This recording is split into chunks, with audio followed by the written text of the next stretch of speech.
A tutti voi buonasera, bentrovati a questa nuova puntata di Elettroshock Amministrative 2022, ultimo atto con il ballottaggio che ha chiamato alle urne domenica scorsa i cittadini di Gorizia, di Codroipo e di Azzano Decimo, e da qui gli ultimi verdetti di questa tornata delle amministrative. Li abbiamo contattati e invitati a questa puntata i tre sindaci, due nuovi, uno riconfermato. Partiamo dal nostro studio, saluto e ringrazio per la sua presenza Rodolfo Ziberna, riconfermato sindaco di Gorizia. Buonasera, grazie per essere tornato da noi. E piacere mio, naturalmente un saluto a lei, allo studio e ai telespettatori. Salutiamo e ringraziamo anche Guido Nardini, che è il nuovo sindaco di Codroipo. Buonasera, grazie anche a lei. Buona giornata. Salutiamo, e dobbiamo farlo necessariamente dalla distanza, da remoto, come si suol dire, Massimo Piccini, nuovo sindaco di Azzano Decimo. Buonasera anche a lei. Buongiorno, buonasera. Sindaco Piccini non è presente in studio qui con noi questa sera perché proprio lunedì sera, nel giorno della proclamazione, è risultato positivo al Covid, quindi lo abbiamo in collegamento. Sono dunque in studio, comunque collegati, i tre sindaci, gli ultimi che ci sono stati consegnati da queste amministrative in regione, e rappresentano casualmente tre scenari diversi, perché come dicevamo c'è una riconferma per quanto riguarda Gorizia e il suo sindaco, e poi c'è un comune che il centrosinistra ha strappato al centrodestra, il caso di Codroipo con Nardini, e il caso opposto, quello di Azzano Decimo, che è stato preso in sostanza, la cui guida adesso sarà nelle mani del centrodestra. Diversi temi che affronteremo qui questa sera. C'è chi ha ampiamente festeggiato, è il caso di Rodolfo Ziberna, chi ha festeggiato con poi la sorpresa amara, la positività al Covid per quanto riguarda Azzano Decimo, e c'è chi invece la festa l'ha rimandata, il caso di Codroipo. Ricordiamo che proprio lunedì si celebravano a Codroipo i funerali di Elisabetta Molaro, per cui chiaramente giornata di lutto, non si è festeggiato a Codroipo, tutto rimandato a domani, vero sindaco? A venerdì. È una giornata un po' particolare stata per Codroipo. No, personalmente anche molto difficile emotivamente, tra l'altro conoscevo la persona e quindi il fatto che ci fosse un lutto cittadino ci ha colpito moltissimo, e ha colpito molto tutta la cittadinanza, tutte le persone che poi erano presenti al funerale. È stato quasi un momento surreale. Ecco, vorrei che però su questo argomento non parlassimo più, se fosse possibile, perché emotivamente mi crea qualche difficoltà oggettiva. Assolutamente, scelta che rispettiamo, un momento difficile per Codroipo, peraltro anche le ultime ore da sindaco di Marchetti, insomma le prese con questa situazione difficilissima da gestire dal punto di vista emotivo e non solo, naturalmente. Tutto rimandato a venerdì, però già si lavora di fatto. Si lavora molto, non pensavo di trovarmi a impattare subito, immediatamente, su alcune cose, su alcune urgenze. Devo dire che comunque la struttura sta rispondendo bene, immediatamente, con rapidità. Sì, io ero abituato per esempio a dei ritmi che sono questi, e quindi magari un po' alla volta capiranno tutti quanti come mi muovo, nel senso che io in comune ci vivo e quindi sarà così. Quindi porte aperte ai cittadini, sindaco presente in municipio? Assolutamente sì, le porte sono aperte, io ascolto tutti come ho fatto in campagna elettorale, continuerò a farlo, darò delle risposte laddove sarò in grado di dare le risposte. Se saranno risposte negative spiegherò perché saranno risposte negative. E allora andiamo a vedere, riepiloghiamo un po' il risultato del ballottaggio su Codroipo con Guido Nardini, appunto sostenuto dal centro-sinistra, che si è imposto con il 58,87% delle preferenze contro il 41,13% del candidato di centrodestra Gianluca Mauro. Vi aspettavate un risultato di questo tipo, anche con queste proporzioni? Non certo di queste dimensioni. Eravamo fiduciosi di un risultato positivo, questo sì. Abbiamo lavorato a lungo in questi 15 giorni, abbiamo continuato a parlare con la gente, siamo stati in mezzo alla gente. Quando però abbiamo visto il risultato siamo, bisogna essere onesti, molto stupiti della dimensione del risultato. Ne siamo stati orgogliosi, poi ci siamo fermati per un attimo di riflessione vista la situazione. Adesso stiamo partendo con decisione e speriamo di chiudere l'aspetto della Giunta entro la fine della prossima settimana. Vado da Rodolfo Di Ziberna, partiamo proprio dalle operazioni di spoglio delle schede. Ricordavamo poco fa che il primo risultato, la prima sezione rilevata di cui ha dato comunicazione il sito della Regione vedeva in testa la sua sfidante Laura Fasiolo. I primi minuti probabilmente sono stati un po' duri, l'hanno un po' preoccupata, Sindaco. Ma sì, anche perché dai dati in SIEL non si conosce il numero della sezione elettorale, ma la percentuale, e neanche per il numero di votanti in quella sezione. Abbiamo saputo dopo che si trattava della sezione volante cosiddetta, cioè quella in ospedale, perciò pochissimi coloro che hanno votato, e c'è stata naturalmente una percentuale a beneficio della mia competitors, mi pare sull'ordine del 60%, 65%, era un dato che non riuscivo a capire. Dopo, nel corso della serata, ovviamente il risultato si è stabilizzato sulle nostre aspettative. E poi alla fine la sfida si è conclusa con un 52,23% delle preferenze per Rodolfo Ziberna e un 47,77% per Laura Fasiolo. Si aspettava di vincere il primo turno?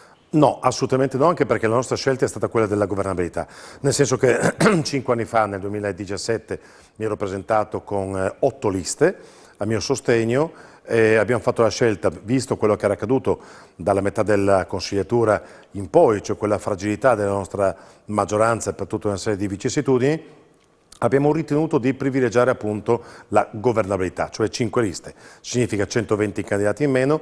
Con 120 candidati in più probabilmente avremmo vinto al primo turno, però avrei avuto 5 anni difficili per governare Gorizia, quando siamo consapevoli che i prossimi 5 anni saranno davvero gli anni più importanti negli ultimi 20 per la nostra città, e non potevamo permetterci il lusso di un governicchio, dobbiamo governare tanto, bene e in fretta.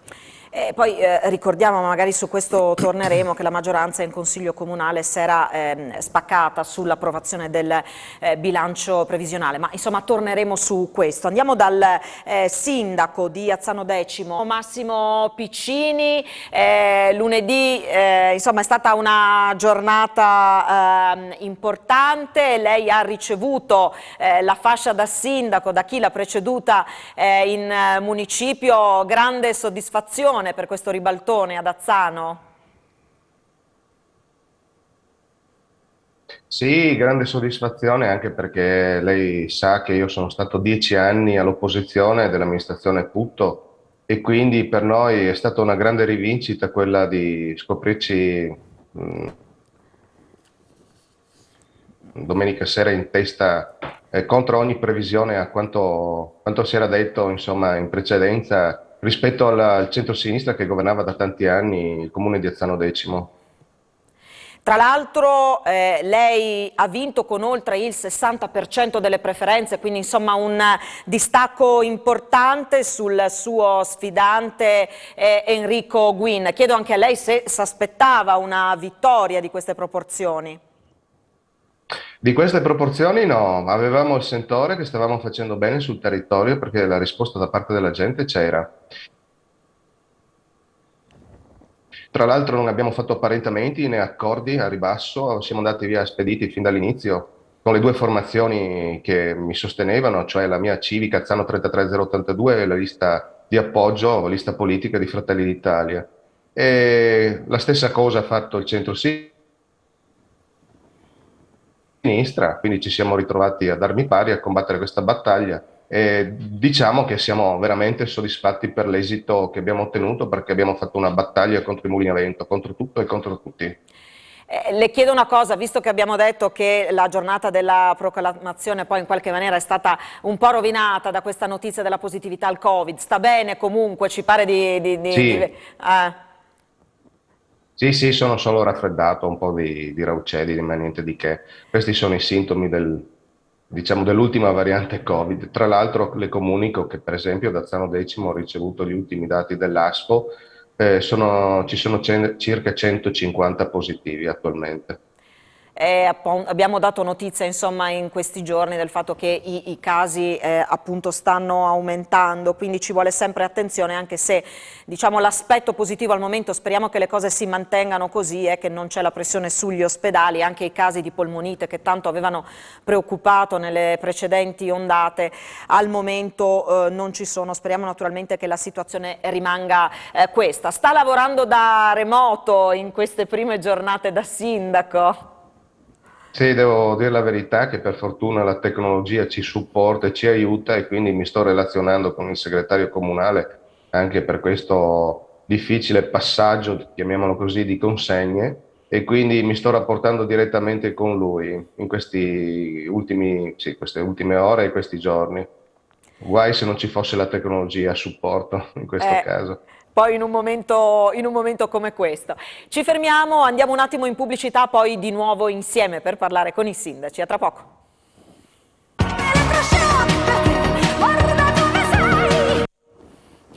Eccoci nuovamente in studio con i nuovi sindaci, gli ultimi 3 di questa tornata di amministrative che ha interessato 33 comuni del Friuli Venezia Giulia. Ritorno allora dal neo sindaco di Codroipo, Guido Nardini. Le chiedo qual è stata la prima telefonata che ha ricevuto dopo insomma che era chiaro che il nuovo sindaco di Codroipo era lei.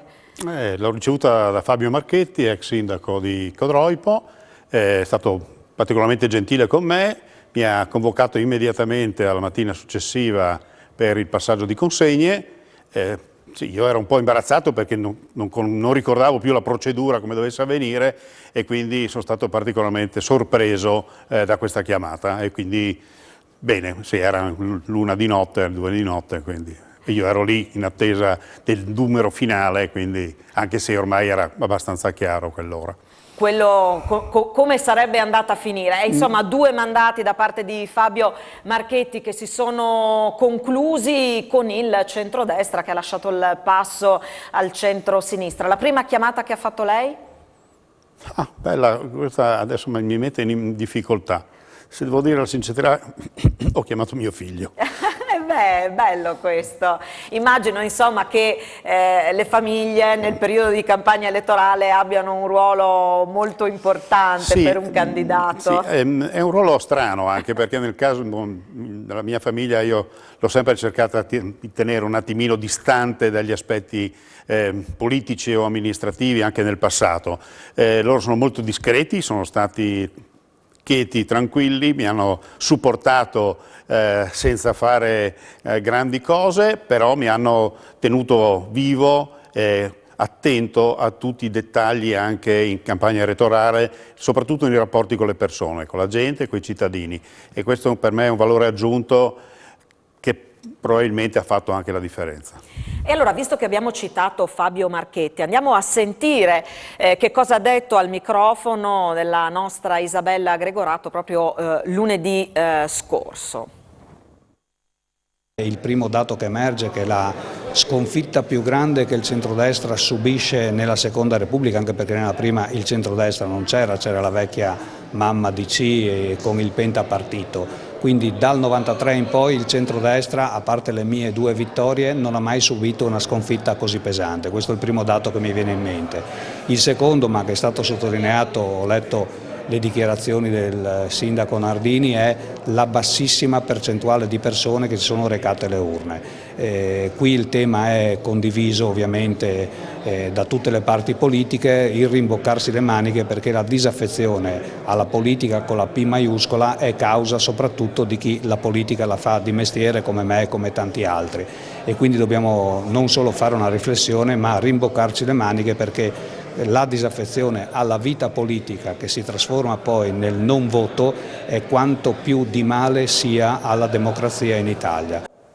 Queste erano le parole di Marchetti. Sul tema dell'affluenza torneremo sicuramente più tardi nel corso di questa puntata. Vado da Ziberna per commentare, poi sentiremo anche le parole del Presidente della Regione Fedriga. Su Codroipo Marchetti non parla semplicemente di sconfitta, ma dice la più pesante sconfitta per il centrodestra della Seconda Repubblica. Sì, sono dinamiche di Codroipo che non ho seguito, nel senso che so quali erano i candidati, so qual è stato il risultato, ma mi creda, quando è in campagna elettorale, prima o poi magari candiderà anche lei sindaco, non si sa mai, ma dire mai nella vita, vedrà che il collega lo sa, quando sei in campagna elettorale forse riesci a leggere qualche titolo relativo a qualcosa che accade fuori la tua zona, perché sei talmente preso dalla mattina alla sera.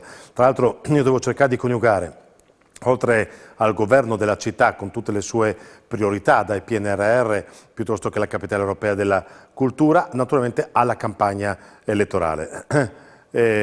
Anticipo la domanda, se mi stava per chiedermi chi è che mi ha telefonato, perché stava per chiederlo, no, ma perché c'è un anello di congiunzione. Il primo, vabbè, telefonate sono giunte ovviamente tante, ma non potevo rispondere perché si capiva dall'interlocutore che era solamente la battuta, ma in quei momenti non si riusciva a rispondere. Il primo però al quale ho risposto è stato Riccardi, a proposito di Codroipo. Il sindaco sa che Riccardi è una macchina da guerra per quanto riguarda le previsioni, i voti. Mi ha telefonato quando mancavano ancora 15 sezioni e fa: boh, Rudy, hai vinto. Aveva fatto già i calcoli, non chiedermi come, non gli ho mai più chiesto, ci siamo sentiti diverse volte dopo, mi aveva annunciato che avevo vinto. Subito dopo di lui c'è stato da Berlusconi, Gasparri, Tajani, Savino, oltre quindi è Forza Italia a livello nazionale. Sì, ma chiamato... anche il messaggino di Salvini, della Meloni, sempre gradevolissima, di Lupi, piuttosto che, e poi naturalmente tenga conto, sono più di 100 telefonate, più di 2500 messaggi ai quali non ho potuto ancora rispondere a tutti, ma un po' alla volta. Prometto che lo farò. Mi incuriosisce, perché detto, ad alcune telefonate non ho neanche risposto. A chi è che non ha risposto? No, perché quando guardavi il cellulare e trovavi 20 telefonate di persone, amici che giustamente volevano condividere insieme a te le loro proiezioni, guarda che hai vinto, in quel momento non c'era proprio il tempo, perché eravamo nella sede elettorale, stavamo ricevendo prima che in SIEL, ovviamente, dai nostri rappresentanti di lista tutti i voti, e perciò in quel momento era difficile. Poi ho dovuto ovviamente con piacere condividere il momento della vittoria con un centinaio di presenti, perché tra candidati avevamo quasi 200 candidati, aggiungendo un po' di amici, un centinaio sono rimasti fino a notte inoltrata. Poi sono andato in Piazza Municipio sperando di trovare la mia competitor che nel frattempo si era spostata, sono andato io vicino alla sede elettorale, le ho stretto la mano come si fa, nel senso che la politica deve essere come lo sport, non deve avere mai nemici, avversari sì, ma il terzo tempo deve essere obbligo. Poi lo ammetto, con una cinquantina di persone che sono rimaste, una sessantina, abbiamo fatto credo le 4 del mattino con musica e brindisi. Non le dico in che condizioni ero dopo un'ora e 3/4 di sonno, e non mi ponga lei la domanda. No, le chiederò un'altra cosa. Berlusconi ha risposto subito o ha perso la chiamata? No, è lui che mi ha... A dire il vero, visto che nessuno ha il numero di telefono di Berlusconi, ho ricevuto la telefonata prima dalla sua collaboratrice, senatrice Ronzulli, che prima ha parlato con me, poi fa: Rudy, adesso ti arriverà una telefonata da numero privato, rispondi perché è il Presidente, perché diversamente se non mi avesse telefonato la senatrice Ronzulli da un privato non avrei risposto.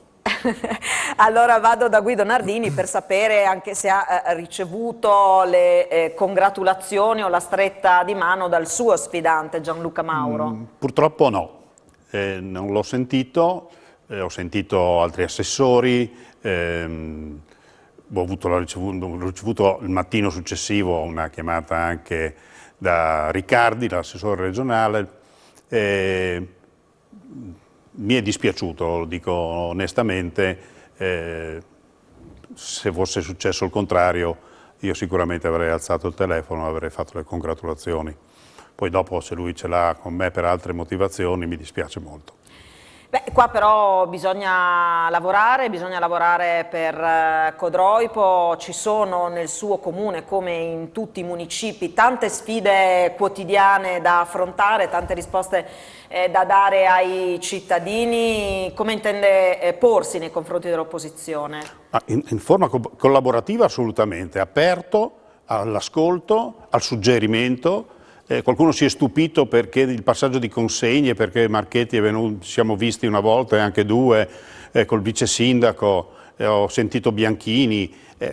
Io mi aspetto, per esempio, che è una cosa naturale nel mondo industriale, io ho fatto il dirigente di una grande azienda e 6 mesi prima di andare in pensione ho fatto il passaggio di consegne, non era nulla di stratosferico. Mi aspetto che gli ex assessori, per esempio, aiutino i nuovi assessori a capire le dinamiche e quello che è stato fatto e quello che si potrebbe fare per il bene di Codroipo, perché quello è l'unico interesse che almeno personalmente e tutta la mia squadra ha, che fare l'interesse di Codroipo. Condivido e sottoscrivo.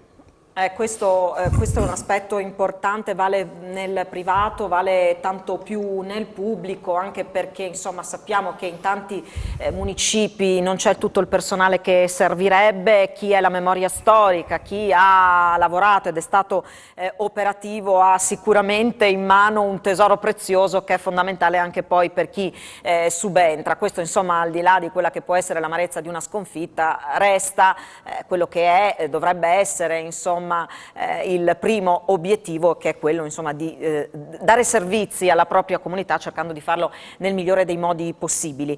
Ritorno da Massimo Piccini, perché si parlava insomma prima di centrodestra, centrosinistra.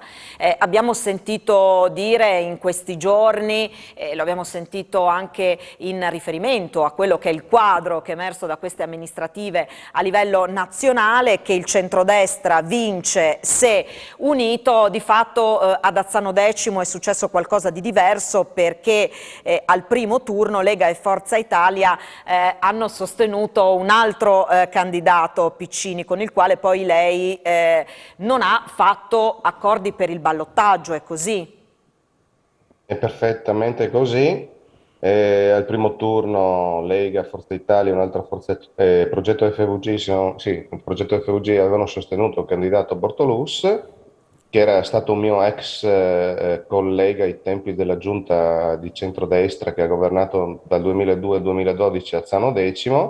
Quindi sia io che lui eravamo entrambi assessori di quell'amministrazione, e io invece, come le dicevo prima, ero sostenuto dalla mia lista civica e da Fratelli d'Italia. Quindi c'è stato questo scontro tra le due anime del centrodestra al primo turno, e poi alla fine ho prevalso io e e la mia formazione, e quindi ci siamo scontrati poi con l'altra parte del centrosinistra che era rimasta in campo. Ecco, nel suo caso si è rivelata una scelta vincente, diversamente da quanto è successo altrove. Pensiamo a Verona, tanto per citare l'esempio più eclatante. Senta, nel Friuli occidentale i grandi centri, ad eccezione di Maniago e San Vito, sono in mano al centrodestra. Secondo lei questo è un vantaggio per il territorio nel momento in cui ci si confronta con una maggioranza, parlo del governo regionale dello stesso colore? Ma credo proprio di sì, credo proprio di sì. Adesso abbiamo una filiera che va appunto dall'amministrazione comunale, quindi di Azzano X, al centrodestra regionale, quindi abbiamo la possibilità, anche per Azzano X, di portare a casa contributi e aiuti sostanziosi anche per le opere che sono in essere, ma anche quelle che abbiamo proposto in campagna elettorale. Questo sicuramente ci porterà un vantaggio rispetto alla precedente amministrazione, che era di un altro colore politico, anche se devo dire la verità, la giunta di centrodestra attualmente in regione, governata da Massimiliano Fedriga, non ha mai lesinato, insomma, aiuti alla giunta Putto. Miglioreranno i rapporti o comunque saranno più serrati anche con il comune capoluogo, con Pordenone? Sì, abbiamo speso due parole in campagna elettorale con il sindaco Ciriani, che mi ha supportato in quanto amico da una vita, Abbiamo intenzione di aprire una collaborazione che vada oltre l'ambito azzanese e quindi come riferimento anche il comune capoluogo, che abbiamo visto essere ben governato e soprattutto avere una capacità di attrarre risorse che non ha eguali forse in Friuli Venezia Giulia. Hanno un team veramente molto preparato per quanto riguarda appunto la possibilità di ricevere e di attrarre risorse non solo regionali ma anche sovra regionali. Ci fermiamo allora, ancora una pausa per la pubblicità, tra pochissimo.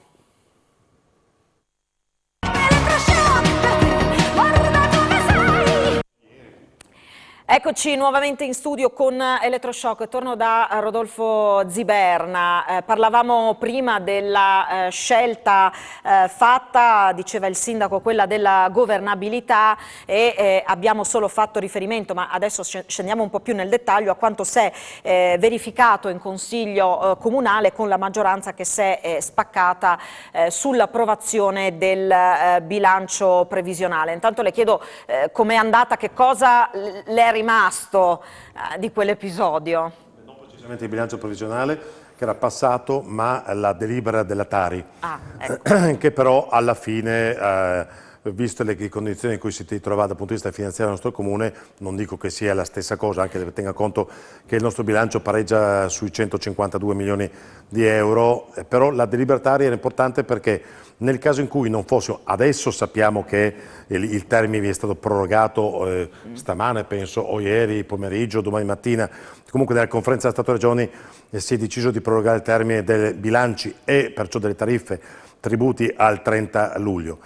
All'epoca dovevamo farlo entro il 30 giugno, non approvando la delibera Tari, necessariamente il Comune si è posto in disequilibrio finanziario, oggi è il Comune in disequilibrio finanziario, perciò salvo interventi con poste in bilancio già destinate, noi non possiamo impegnare spesa per nulla e dovremo recuperare 1 milione di euro in spesa corrente, perciò drenando tutto ciò che riguarda, e quello mi preoccupa ahimè di meno, riguarda la cultura, per carità, lo sport, ma quello che mi preoccupa di più deve drenare, togliere risorse al sociale. Ecco il motivo per cui a luglio noi convocheremo il Consiglio Comunale, sono 2 o 3 sedute, in una di queste riproporremo, pur con qualche modifica, con qualche aggiornamento, riproporremo la delibera Tari per non ingessare de facto il Comune fino al 31 dicembre.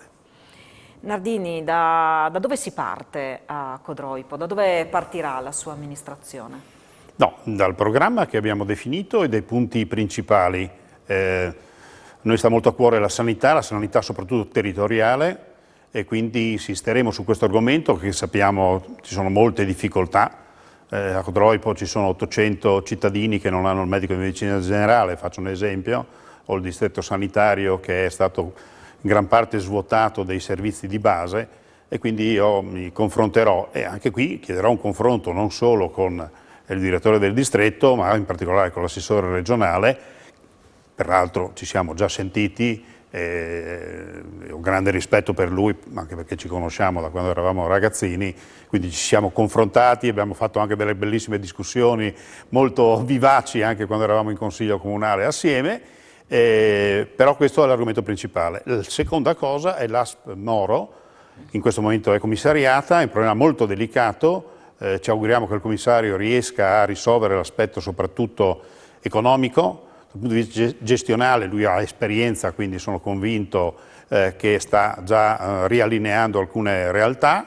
Mi piacerebbe che i comuni del Medio Friuli, i comuni dell'ambito, operassero insieme a me in questo tipo di aspetto, perché l'ASP Moro è l'azienda più grande del comune di Codroipo, questa è la verità. L'altro aspetto sono la scuola. Oggi mi sono già confrontato con i funzionari per quanto riguarda i trasporti, venerdì prossimo apriremo le buste per quanto riguarda i trasporti scolastici, c'è abbastanza equilibrio tra quello che è la gara e quello che sono i mezzi comunali per poter intervenire in caso di necessità. Ci sono alcune urgenze, una di queste in questo caso è, ripeto, la ripartenza della scuola, perché anche se siamo a fine giugno, ma per settembre dobbiamo essere pronti, non possiamo lasciare i ragazzini a piedi o creare la confusione che si era creata l'anno scorso. Questo è successo peraltro in diversi comuni, un È vero. pasticcio che poi le famiglie hanno pagato a caro prezzo, Certo. è giusto dirlo. Insomma, tante sfide importanti, la sanità, la scuola. Sentiamo adesso da Massimo Piccini, gli chiediamo che comune ha ereditato e rispetto a quanto è stato fatto, che cosa intende potenziare, che cosa invece ha immaginato anche con la sua squadra di cambiare. Sì, il comune che abbiamo ereditato è un comune che ha un bilancio solido, lo aveva anche prima, precedentemente, durante l'amministrazione in centrodestra, di cui ho fatto parte, come le dicevo. Lo ritrovo solido adesso che c'è stato questo governo per 10 anni del centro-sinistra, quindi ripartiamo da lì. Bilancio solido e soprattutto degli interventi prioritari da svolgere sul territorio che sono la cantieristica scolastica, soprattutto perché abbiamo un cantiere fermo da parecchi mesi di una scuola di Azzano X, la Cesare Battisti, che bisogna assolutamente completare. Ci sono state 2 risoluzioni contrattuali, cosa mai avvenuta ad Azzano X, e da lì bisogna ripartire. Ovviamente prima devo riuscire a potenziare la pianta organica. Siamo un po' in sofferenza a livello di personale all'interno del comune di Azzano X, ci sono dei servizi e ci sono degli uffici che vanno riorganizzati e potenziati per dare una risposta migliore all'utente. Queste sono 2 cose prioritarie che dovremmo fare. Andiamo a sentire le parole di Massimiliano Fedriga, al quale insomma abbiamo chiesto un commento a conclusione di questa tornata delle amministrative, guardando un po' anche agli equilibri a livello nazionale. Sentiamo le parole del Presidente che ha intervistato per noi Andrea Pierini. Analisi del voto a 4 giorni, se avete parlato anche all'interno della Lega, si parla di un possibile direttorio all'interno della Lega? Lo leggo dai giornali, io ho sempre avuto molte informazioni che non conosco dai giornali. Ci sarà una riunione che è lunedì, ma non si parla di direttorio, facciamo ovviamente un'analisi sul voto e soprattutto un'analisi che possa guardare al futuro della Lega e del centrodestra. Io penso che in questo momento sia il centrodestra nella sua totalità a doversi confrontare per trovare una sintesi di un programma per il Paese. Noi non possiamo presentarci agli elettori come coalizione di centrodestra semplicemente dicendo votateci. Dobbiamo dire votateci perché. Penso che la politica debba ritrovare questo principio di concretezza, che superi forse la propaganda che si limita alle campagne elettorali, ma possa guardare il Paese ai prossimi 5-10 anni. Dopo, nella complessità di governo, gli obiettivi si possono raggiungere velocemente, avere dei rallentamenti perché le difficoltà si incontrano, qualcosa si può non raggiungere, ma bisogna avere la serietà di dire ai cittadini come stanno le cose. Quando si governano situazioni complesse, in un contesto complesso, pensiamo a quello internazionale, non è detto che si raggiungano tutti gli obiettivi, alcuni sì, alcuni meno. Ma possiamo tornare una politica seria che è in grado di dire al cittadino sì, è in grado di dire al cittadino alcuni no, è chiara e netta al cittadino dicendo questa cosa volevo farla ma non ce l'ho fatta, devo riprovarci e andare avanti. Esattamente come qualsiasi attività umana, non è che i politici possono presentarsi in modo ovviamente assolutamente quasi allegorico e ridicolo come dei supereroi. Sono persone che devono impegnarsi, che devono affrontare le sfide e le sfide si vincono e si possono perdere, però bisogna avere la serietà di avere un progetto, altrimenti è tutto mirato alla prossima tornata elettorale ma non al prossimo futuro del Paese. Su queste parole del Presidente Fedriga volevo sentire Ziberna, cosa ne pensa? Anche se qualcuno dice che soprattutto in questi 2 anni i sindaci un po' supereroi sono stati, nel senso che hanno dovuto operare in condizioni difficilissime e i cittadini, la prima porta alla quale bussano è sicuramente quella del municipio, insomma. Sì, ma assolutamente quello che diceva il Presidente Fedriga, che condivido assolutamente, sottoscrivo, era un ragionamento un po' più ampio, cioè che andava perciò a interpretare le ragioni dell'allontanamento della platea elettorale e soprattutto in occasione del voto. Non dimentichiamoci che il nostro paese era un paese quasi a record, oltre il 90% di elettori si recavano alle urne 40 anni fa per votare i propri rappresentanti alla Camera e al Senato. Detto ciò, bisogna tornare a un livello pragmatico, cioè spiegare ai cittadini, come diceva il Presidente Federica, cosa si è in grado di fare e cosa no. Da questo punto di vista, perciò, questo potrebbe essere senza dubbio uno strumento. Un altro strumento potrebbe essere anche quello di consentire in termini di rafforzamento. In che senso? Per evitare, io sto pensando all'esperienza mia vissuta gli ultimi 2 anni, appunto come aveva fatto cenno lei, alla mia maggioranza tentennante, ecco, mettere nelle condizioni chi governa di poterlo fare. Oggi, se si costringono dei sindaci, ma vale ovviamente anche per un presidente della regione o presidente del governo, a fare una sintesi che non riescono a fare. Pensiamo, certo questo è un governo tecnico per carità, però quando si mettono in campo visioni della società, comunale, regionale o nazionale diverse, questa sintesi è talmente difficile che alla fine è molto lontana al disegno per il quale una lista, sia a livello comunale, un partito in ambito nazionale, ha chiesto il voto al cittadino. Mettiamo perciò nelle condizioni chi qui governa di poterlo fare. Non è un'erosione della democrazia, ma anzi io credo che sia l'affermazione del diritto del cittadino ad essere governato. Sarà giusto, sarà sbagliato, perché in qualche modo, certo che sono delle dinamiche che non appartengono solo all'Italia, pensiamo al recente voto in Francia o storico quello negli Stati Uniti, quando difficilmente si superava anche il 35-40%. Però dico, questo potrebbe essere quello che diceva appunto il Presidente Federica: riavviciniamoci al cittadino senza fare promesse che non siamo in grado di mantenere e spiegare. Il cittadino non è sciocco, il cittadino capisce. Se si dice guarda, per questi motivi questo non sono riuscito a farlo, il cittadino capisce, perché ciascuno è padre di famiglia, madre di famiglia, è un giovane, anziano, pensionato.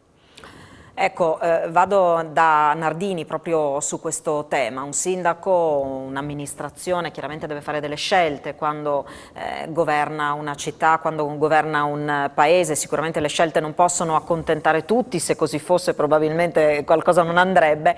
L'importante è appunto questo, no? Il confronto, la condivisione, la partecipazione, spiegare perché questo sì, perché questo no.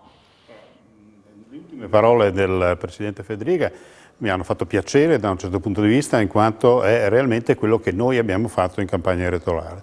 Cioè siamo andati a parlare con la gente e a spiegargli e anche a dire di no ad alcune cose, perché il cittadino medio non comprende le dinamiche anche economiche di un'amministrazione pubblica. Quindi bisogna raccontargli la verità e dirgli che si possono fare alcune cose ed altre no. Io credo che per riportare i cittadini a avvicinarsi all'amministrazione pubblica, che sia essa comunale, che sia essa regionale o nazionale, si deve essere trasparenti, sinceri e dicendo anche dei no. Quindi non posso che allinearmi sulle ultime parole del Presidente, mi auguro che il futuro sia realmente così. Io farò questo, non è che mi preoccupo. Se voi viveste in un comune di 15.000 abitanti, 16.000 abitanti e andaste in una frazione a dialogare, molto spesso i temi e i toni si alzano. Io non ho nessuna preoccupazione a confrontarmi anche con i toni alti, laddove poi si riesce a concretizzare qualcosa. E questo è un elemento che credo abbia fatto la differenza a Codroipo. Ci fermiamo ancora una pausa per la pubblicità. Ci rivediamo tra poco.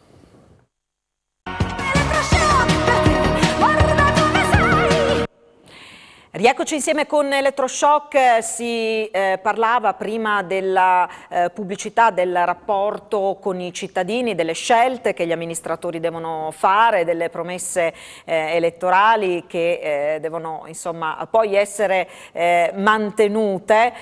Si parlava anche del tema dell'affluenza. Insomma è stata una nota dolente, questo a livello generale nella nostra regione, a livello nazionale. Abbiamo detto, se per scegliere il proprio sindaco, colui che con la sua giunta amministra poi quella che è la città nella quale viviamo, ecco, se a votare non va nemmeno un cittadino su 2, ecco, la situazione qualche interrogativo lo deve porre. Ne abbiamo iniziato a parlare, volevo sentire anche il parere del sindaco di Azzano Decimo.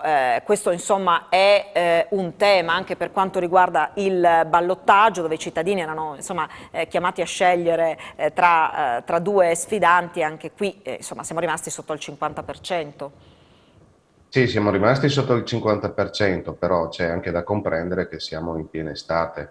Quindi anche la decisione del Ministero di fissare la data delle elezioni così avanti soprattutto adesso che ci sono anche belle giornate, siamo in piena estate, che la gente si muove, non è stata una grande idea, però vabbè, è andata così. Noi abbiamo avuto un 47% di affluenza, penso sia stata forse una delle più alte in regione, e di conseguenza dobbiamo prendere atto. Si vince anche con un voto in più, però queste sono le regole del gioco.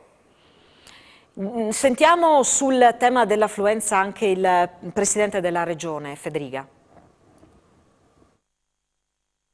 L'affluenza è uno dei temi di cui anche discuterete? Penso che guardando l'affluenza in questo contesto, soprattutto dei ballottaggi, ha avuto più fattori. Il fattore sicuramente della data, che non è stata una data felicissima, il fattore probabilmente che negli anni si è visto, sta diminuendo l'affluenza, e questo è un problema, perché evidentemente l'offerta politica non è così convincente e noi dobbiamo rafforzarla. Sicuramente il fatto che dobbiamo come politica forse confrontarci maggiormente con i cittadini, ma soprattutto secondo me quando al cittadino si torna a una politica di serietà e di verità, io sono convinto che sarà una maggiore partecipazione del cittadino anche al processo elettorale. Ecco, Nardini, secondo lei come riavvicinare alla politica i cittadini? Che cosa si può fare concretamente? Perché poi questo è un tema del quale si continuerà a parlare, però al di là dell'analizzare i dati poi c'è da chiedersi come cambiarli, cosa fare per cambiarli. Quello che ha espresso il voto, almeno nel territorio di Codroipo, è la necessità dell'ascolto. Su questo noi ci siamo posti il tema e lo abbiamo affrontato. I cittadini chiedevano di essere ascoltati. Per anni evidentemente non sono stati ascoltati e questo è già un primo aspetto. E poi risolvere i problemi, anche quelli minuti, perché alcune volte certe cose sono abbastanza banali per il cittadino, che però nel momento in cui non ha una risposta si disamora completamente, non chiede più, non va più a votare. E soprattutto mantenere le promesse. Quando siamo andati a consegnare, noi abbiamo costruito un programma attraverso mesi e mesi di lavoro con centinaia di persone in tavoli di lavoro, l'abbiamo costruito, l'abbiamo sintetizzato e l'abbiamo consegnato ad ogni cittadino di Codroipo. Gli abbiamo detto: adesso tu questo te lo tieni a casa, non buttarlo via. E quando una di queste cose che noi abbiamo scritto non la facciamo, tu vieni da me, gli ho detto, e io ti spiego perché non la facciamo o perché la facciamo o perché è in ritardo. Quindi va ripreso il rapporto con le persone, soprattutto nelle realtà delle nostre dimensioni. È chiaro che in realtà più grandi diventa un po' più complesso, però è importante perché sennò è veramente faticoso amministrare se vicino a sé non ci sono le persone che anche ti suggeriscono, ti dicono, ti fanno notare che stai sbagliando. Io credo che dagli errori che si possono fare anche non solo in campagna elettorale, ma anche durante la propria amministrazione, l'amministrazione cresce e capisce laddove può andare a migliorarsi. E in questo io mi auguro che molto aiuto lo abbia anche da parte dei dipendenti del Comune di Codroipo. Molti io li conoscevo già, molte brave persone, competenti, come ha già detto il sindaco di Azzano, dovremmo riorganizzare un attimino la realtà perché i problemi sono cambiati rispetto ad anni fa. Ma anche il dipendente comunale deve avere lo stesso spirito, cioè porsi nei confronti del cittadino codripese in modo adeguato, non sbuffare, non lamentarsi se gli vengono chieste 1000 volte le stesse cose, perché purtroppo, piaccia o non piaccia, o ci si rapporta col cittadino o se no il cittadino si siede e non lo vediamo mai più. Torno da Rodolfo Ziberna per un tema d'attualità, quello della siccità con la quale stiamo facendo i conti. In questi giorni i cittadini vedono corsi d'acqua, fiumi praticamente senza acqua. Com'è la situazione nell'Isonzo? Ma grazie al cielo in questo momento non abbiamo bisogno di un ulteriore intervento con una mia ordinanza, ma è sufficiente l'ordinanza del Presidente Federica. Gorizia, prima ancora che nei problemi che in epoca di siccità, ha sempre sofferto una difficile relazione con la vicina Slovenia, perché sappiamo che ovviamente il fiume Isonzo giunge attraversando il confine dall'italo-sloveno. E sebbene la Slovenia rispetti l'accordo con l'Italia in termini di quantità media di acqua che viene assicurata sul versante italiano, il problema è che ci sono degli sbalzi eccessivi che provocano una moria tra l'altro di pesci rammentiamo quella di alcuni mesi fa, quando sono morti 1500 esemplari, forse anche più. A questo problema si aggiunge naturalmente quello non legato al territorio municipale, ma prevalentemente legato sì al fiume Isonzo, ma da Farra mossa in giù, verso la sua foce. Siamo ovviamente allarmati anche perché sappiamo, ai noi, che certamente oggi siamo in una situazione di emergenza, ma visti gli altri e gli scorsi anni abbiamo visto con quale frequenza questa emergenza si ripropone. Perciò sarebbe sbagliato pensare ad affrontare solo l'emergenza senza degli interventi strutturali, perché se non sarà fra un anno si riproporrà fra 2 anni, fra 3 anni o fra 4 anni. Ecco il motivo per cui, sebbene non ne beneficino immediatamente Fium'Isonzo, una delle scelte, ne parlavamo proprio prima anche con il collega sindaco, una delle scelte che noi abbiamo fatto a Gorizia insieme ad Iris è quella di sostituire larga parte della rete idrica, che oggi è letteralmente un colabrodo, quasi il 40%, 38% di perdite occulte sottosuolo, e oltre al valore intrinseco dell'acqua, che è considerata il petrolio d'oggi, non scordiamo che l'acqua da qualche parte finisce, non evapora. Questo significa che milioni e milioni di litri d'acqua evidentemente scavano sotto. Il nostro obbligo perciò è anche quello di prevenire tragedie che sappiamo accadono non soltanto in Italia. Quello della rete è sicuramente un tema da affrontare che riguarda tante città. Abbiamo ancora pochissimo tempo a disposizione. Ripartendo da Codroipo, volevo chiedere al sindaco come siamo con la squadra che la affiancherà in questo mandato. Io sono fortunato, nel senso che ho un gruppo di persone preparate, competenti. Solo a questo punto la difficoltà della scelta, nel senso che sono tutte brave.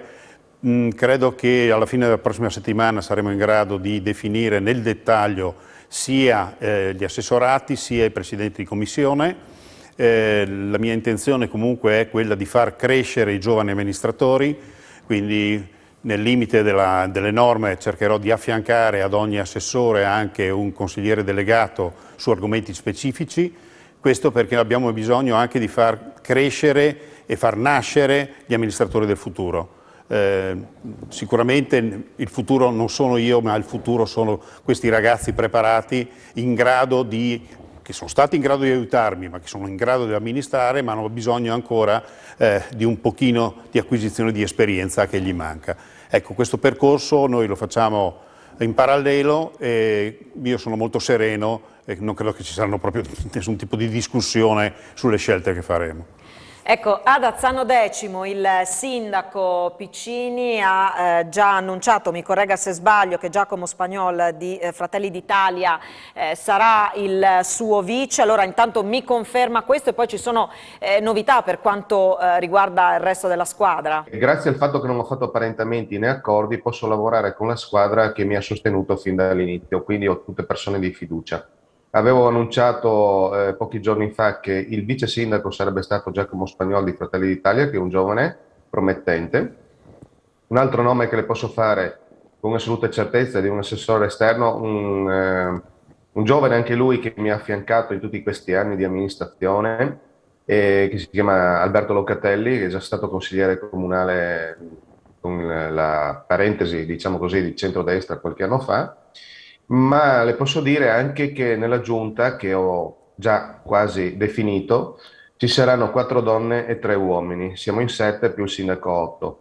Non faccio nomi ulteriori oggi, ma penso che l'annuncio della giunta, dopo che mi consulterò domani con il segretario comunale, sarà fatto a breve. Credo addirittura entro fine settimana. Ho già predisposto anche dei consiglieri delegati a cui dare giusto merito, e pure anche i presidenti delle commissioni. Quindi noi siamo a buon punto, solo qualche limatura che devo fare, come le dicevo, con il segretario comunale, e poi avvieremo la nostra attività amministrativa ufficialmente. Chiudiamo il giro allora con Ziberna. Com'è la situazione per quanto riguarda la squadra, la giunta? Sì. Nei prossimi 48 ore conto al più tardi entro sabato di aver chiuso la giunta, la presenterò la prossima settimana. Abbiamo anche un esterno al quale Lucio Beltrame, che era dirigente per 20 anni finanziario della provincia di Gorizia, poi dirigente anche del comune di Gorizia, al quale non ho mai chiesto per chi ha votato e nemmeno glielo chiederò. E rappresenterà senza dubbio un valore aggiunto. Sto attendendo appunto le segnalazioni da parte di terne, da parte di ogni rappresentante di lista. All'interno della terna sceglierò ovviamente in base alle competenze. È certo però che come abbiamo cambiato il 50% dei consiglieri di maggioranza, così cambierà almeno il 50% anche della Giunta. Ringrazio allora i sindaci di Gorizia, di Codroipo, di Azzano Decimo per essere stati con noi questa sera. Naturalmente a loro, così come a tutti i colleghi, gli auguri di un buon lavoro. Grazie anche ai tecnici in regia, a voi che ci avete seguito da casa. Alla prossima, arrivederci.